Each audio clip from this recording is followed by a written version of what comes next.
This is an engagement problem, page 580, number 31. So if you haven't done so yet, take and pause the video, work with your group to try problem 31 on page 580, see how you do on it, get what you think your answer is, and then let's compare to some work I'll show here in just a moment. So pause the video, do the work, and come back and visit this to check out how you did. So let me talk through this problem. It says Anna scored a 89 on the exam with a mu or mean of 68 points and a sigma or standard deviation of 10 points. So I summarize that here. Then Damien scored a 95 on the exam with a mu or mean of 76 points and a sigma or standard deviation of 12 points. If both exams were normally distributed scores, what was the z-score for each student? Who did better on their exam? And explain.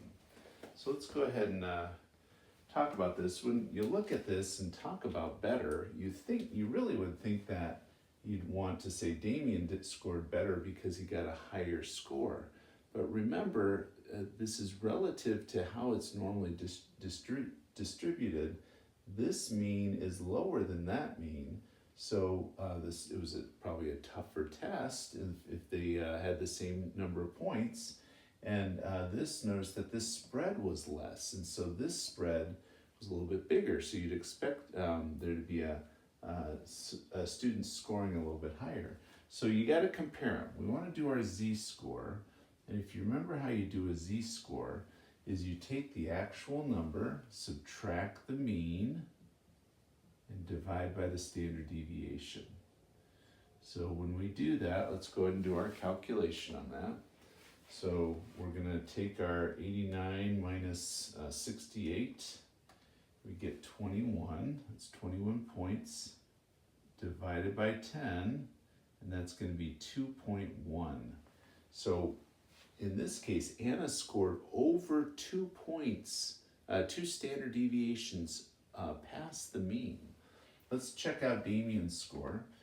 Damien here, we're going to do his z-score is going to be 95 minus 76 over 12. So 95 minus 76, that gives us 19 over 12.